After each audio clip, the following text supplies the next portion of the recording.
नमस्कार विद्यार्थी मित्रांनो, या श्रृंखलेमध्ये एमपीएससीचा जो पेपर आपण डिस्कस करत होतो तर 5 ते 10 मिनिटाच्या अवकाशामध्ये आपण ही जी सिरीज चालू केलेली आहे की प्रत्येक प्रश्न इन डिटेल आपल्या अटेन्शन स्पॅन मध्ये राहून आपण कसं हे डील करू शकतो, कोणकोणते डायमेन्शन्स आहेत तर ते आपण उघडण्यासाठी ते डायमेन्शन सोशियोलॉजिकल अँगल्स कसे असू शकतात हे विचार करण्यासाठी आपण ही सिरीज करतोय।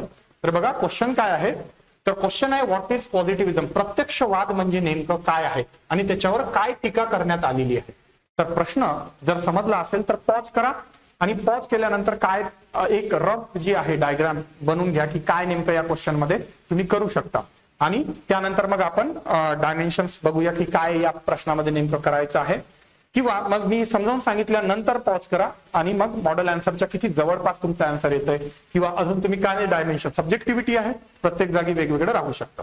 तर प्रत्यक्षवाद म्हणजे काय, प्रत्यक्षवाद हा असा सांगतो की जसे नैसर्गिक नियम आहे फिजिक्स केमिस्ट्री बायोलॉजी असे जे सब्जेक्ट आहे वेगवेगळे हे जे निसर्गाचे नियम आहेत तर बायोलॉजीच्या रिलेटेड स्टडी असेल तर बायोलॉजीमध्ये जो आहे निसर्गाच्या नियमांच्या सोबत होतो, केमिस्ट्री म्हणजे केमिकल रिएक्शनचा स्टडी असेल तर प्रत्येक वेळी सायंटिफिक स्टडी हे फॅक्ट बेसिसवर होतं की हे ऍसिड टाकल्यानंतर हे बेस टाकल्यानंतर काहीतरी आपल्या हाती एक पदार्थ तयार होतो, ऍसिड बेसची रिएक्शन करून सॉल्ट तयार होत असेल।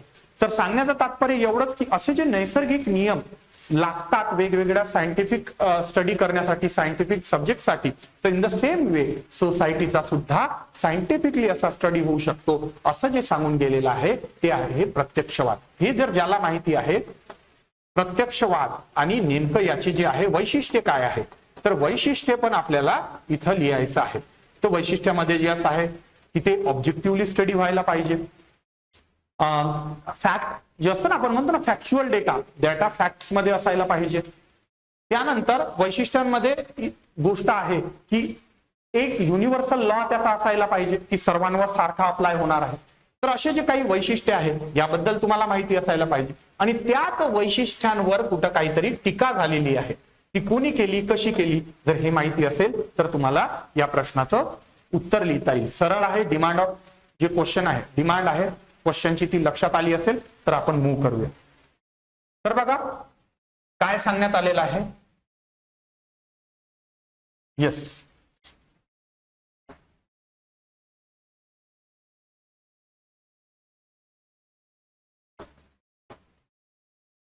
बघा सर्वात पहिल्यांदा काय विचारलेलं आहे, पॉझिटिव्हिझम म्हणजे काय आहे, प्रत्यक्षवाद म्हणजे नेमकं काय। तर पॉझिटिव्हिझम संकल्पना ऑगस्ट कॉम्टे यांनी दिलेली आहे आणि मांडून काय सांगितलेलं आहे की जी ही गोष्ट सायंटिफिक वेनं स्टडी करताय वैज्ञानिक अभ्यास समाजशास्त्राचा अभ्यास हा वैज्ञानिक होऊ शकतो अशी भूमिका म्हणजे पॉझिटिव्हिझम आहे, बरोबर आहे। मग ते वैज्ञानिक म्हणजे नेमकं काय तर अनुभव निरीक्षण वैज्ञानिक पद्धती यांचा वापर, जसं आपण फिजिक्स केमिस्ट्री बायोलॉजी जे सब्जेक्ट आहेत प्रत्येक जागी सारखा लॉ अप्लाय होतो म्हणून त्याला सायन्स म्हटलं जातं। मग सायन्स मध्ये काहीतरी कॅरेक्टरिस्टिक्स आहेत, ते कॅरेक्टरिस्टिक जसे इतर सायंटिफिक जे सब्जेक्ट आहेत ते फुलफिल करतात इन द सेम वे काय होईल सोसायटी जर करत असेल तर म्हणू आपण, तर म्हणून मग सुरुवातीच्या कालखंडामध्ये सुरुवातीचे जे वैज्ञानिक होतं त्यांनी काय केलं तर बेसिकली या प्रश्नांची उत्तर शोधण्याचा प्रयत्न केला की यस समाजामध्ये पण अशा गोष्टी आहेत जे सायन्स मध्ये आपण बघतो की यस घडामोडी नियम कशा यांच्यात नियमितता शोधतोय, रिपीटेबिलिटी यस कॉमन लॉ आहे जसं सायन्स आहे तसंच सोसायटीचाही कॉमन लॉ आहे म्हणून सोसायटी सायंटिफिक आहे। आणि मग यातूनच इमर्ज झालेले मुख्य वैशिष्ट्य काय बघा, तर बघा काय सांगता इथं अनुभववाद, अनुभववाद म्हणजे काय आहे निरीक्षणावर आधारित आपण ज्ञान जे आहे ते अक्वायर करू शकतो। कॉम्टेने सांगितलेले 3 अवस्था, सुरुवातीला आपण धार्मिक अवस्थेमध्ये जेव्हा असतो थिओलॉजिकल स्टेटमध्ये असतो तेव्हा धार्मिक दृष्ट्या त्याचं उत्तर शोधतो, मग तत्वचिंतनाच्या दृष्टीनं ज्याला मेटाफिजिकल लेवल म्हणतो आहे आणि त्यानंतर जो तिसरी स्टेप येते वैज्ञानिक दृष्टिकोनातून आपण समाजाचे उत्तर मिळवायला लागतो। तर समाजामध्ये असे 3 पद्धती प्रकार किंवा स्टेप्स येतात असं सांगताय ऑगस्ट कॉम्टे आणि यामुळं प्रॉपरली सायंटिफिक वेनं जे समाजामध्ये भेडसावणारे प्रश्न आहेत याची उत्तर देण्याचा इथं प्रयत्न केला जाऊ शकतो असं त्यांचं मत आहे। वस्तुनिष्ठता आणि मूल्य.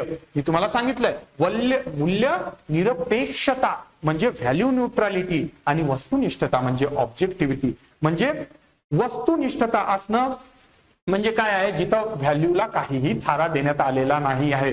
ती गोष्ट आहे की फॅक्टवर बेसिस आहे, जे बोलतोय ते ऑब्जेक्टिव्ह आहे. एक ठराविकच उत्तर, ऑब्जेक्टिव्ह पॅटर्न म्हणलं आपण म्हणतो ना, ऑब्जेक्टिव्ह पॅटर्न एकच उत्तर करेक्ट असतं म्हणजे ऑब्जेक्टिव्ह आहे. सब्जेक्टिव्हिटी म्हणजे तुमचं मिनिंग जिथं इंटरप्रिटेशन लागतंय, जिथं मिनिंग तुम्हाला उत्तर लेखन करावं लागतं, सर्वांचे उत्तर सारखे नसणार, सब्जेक्टिव्ह. ऑब्जेक्टिव्ह मीन्स यस, जिथं वस्तुनिष्ठता आहे, परफेक्टली सांगू शकतो हेच. तर वैयक्तिक पूर्वाग्रहापासून जे असते समाजशास्त्रज्ञांना दूर राहावं म्हणते स्टडी करताना, तेव्हा काय वस्तुनिष्ठता पॉसिबली अक्वायर करता येईल. इमिल दुर्कीम काय म्हणतोय की सामाजिक तथ्य जे आहेत यांचा अभ्यास जे आहे, काय कशा पद्धतीनं वस्तुनिष्ठतेचा जो अभ्यास करत आहे तर तो कशा पद्धतीनं होऊ शकतो, तो व्हॅल्यू न्यूट्रल राहून होऊ शकतो.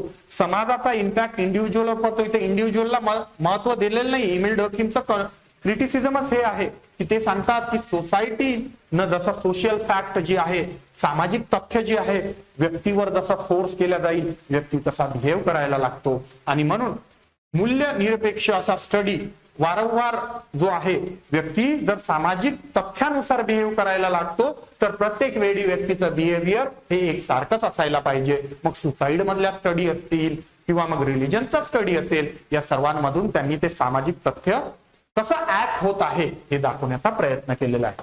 आणि यातून निर्माण काय झालेलं आहे, या सर्वांतून ऑब्जेक्टिव्हिटी, व्हॅल्यू न्यूट्रॅलिटी का पाहिजे, तर सर्वसाधारण नियम बनवायचा आहे आम्हाला. युनिव्हर्सल लॉ जसं फिजिक्स केमिस्ट्री मध्ये ऍक्ट होतंय, सेम वे काय होणार, तोच लॉ कुठे ऍक्ट होईल, समाजामध्ये सुद्धा ऍक्ट होईल. आणि म्हणून समाजामध्येही हे लॉ ऍक्ट झाल्यानंतर काय होणार आहे, सार्वत्रिक नियम जो आहे, युनिव्हर्सल लॉ, सर्वांसाठी सारखंच, सर्वांसाठी सारखा लॉ सांगितलं ना, सामाजिक नियम सर्वांसाठी सारखा, तरच म्हणू शकतो ते सायंटिफिक आहे, तरच म्हणू शकतो ते पॉझिटिव्हिझम आहे. की प्रत्येक लॉ जसा केमिस्ट्री फिजिक्सचा लॉ सर्वां जागी सारखा आहे. केमिस्ट्री फिजिक्स वाला म्हणत नाही की हातात पकडणारा जो बिकर आहे, हातात पकडणारी जी चंचू पात्र आहे, त्यामध्ये ऍसिड आणि बेस जेही टाकल ते तो व्यक्ती कोण किती आनंदाने टाकतोय त्याप्रमाणे मी रिझल्ट देईल, असं होतंय का सायन्स मध्ये? नाही. ग्रॅव्हिटेशन सर्वांसाठी सारखं, तर त्याप्रमाणे सोसायटीचा लॉ ही सर्वांसाठी सारखा. म्हणून सोशल फॅक्ट जी आहे, सामाजिक तथ्य यांचं, आणि यानुसार वैज्ञानिक पद्धतीचा अवलंब म्हणजे काय, कोणतीही जर डिस्कस करायचं आहे तर वैज्ञानिक पद्धतीने जावं लागेल आपल्याला. मग वैज्ञानिक पद्धती, वैज्ञानिक मेथडचा वापर करून, मग कोणकोणत्या मेथड आहे ते, निरीक्षण असू शकतं, ऑब्झर्वेशन आपण करतो, मापन पद्धती आहे, वेगवेगळ्या आहे, ज्ञान त्यातून मिळतंय आपल्याला मेजर करून, निरीक्षण करून, मापन करून, किंवा वर्ग क्लासिफिकेशन करतोय आपण, सांख्यिकी दृष्ट्या स्टॅटिस्टिकली आपण काय मिळवतोय, नॉलेज मिळवतोय. एकूणच काय, या वैज्ञानिक पद्धती कॉम्प्टेने सांगितले.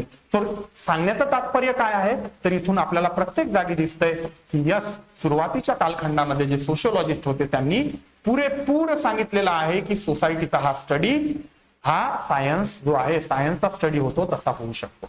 मग आता क्रिटिसिझम काय असणार आहे, चिकित्सा इथं कसं होणार आहे, इथं सांगताना सांगणार आहे की नाही, तसं नाही आहे, कुठंतरी व्हॅल्यूला महत्व द्यावं लागेल. आणि पहिला प्रयास जो केलेला आहे तो कोणी केलेला आहे, वर्स्टेहेनिक प्रिन्सिपल कोणी यूज केलेला आहे, तो वेबरने यूज केलेला आहे. वेबर, मॅक्स वेबर म्हणतो की माणसांचं तो ऍक्शन घेत असताना, सामाजिक कृती परफॉर्म करत असताना, तर ती सामाजिक कृती परफॉर्म करत असताना त्याच्या मागचं मिनिंग जे अटॅच केलेलं आहे हे महत्वाचं आहे.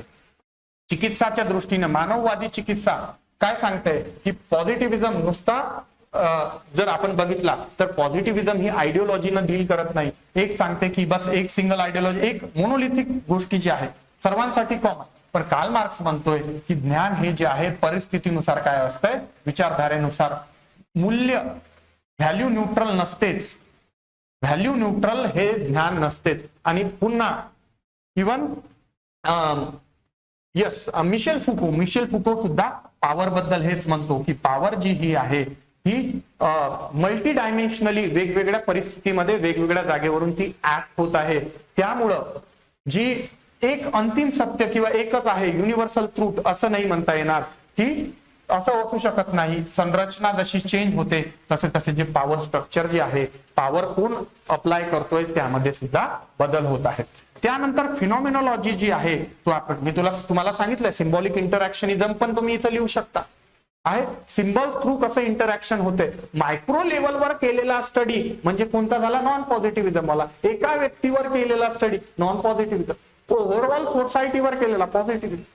लक्षात येत आहे. अल्फ्रेड श्रूज म्हणतोय मानवी वास्तव हे सामाजिक अर्थ आणि अनुभवांवरूनच घडलेलं असतं आणि यातून नवीन जे आहे, नवीन उत्तर आधुनिक चिकित्सा ही या दृष्टीनं केल्या जाते की वेगवेगळ्या ज्या गोष्टी आहेत, वेगवेगळे जे डायमेन्शन्स आहेत ते आपल्याला त्यात ओळखणं, कारण की आयडेंटिटी, असमानता हे समजून घेणं गरजेचं आहे. पॉझिटिव्हिझम या खोलीपर्यंत जात नाही. कोणता वर्ग मागे राहिलेला आहे, त्यामागे काय कारण आहे, व्हॅल्यू काहीतरी अटॅच आहे का, संस्कृतीचा काही परिणाम होतोय का, भावनेचा काही परिणाम होतोय का, यस ते इम्पॉर्टंट आहे. त्याशिवाय आपल्याला ओव्हरऑल जो आहे कॉम्प्लेक्स इश्यू समाजातले समजू शकणार नाही.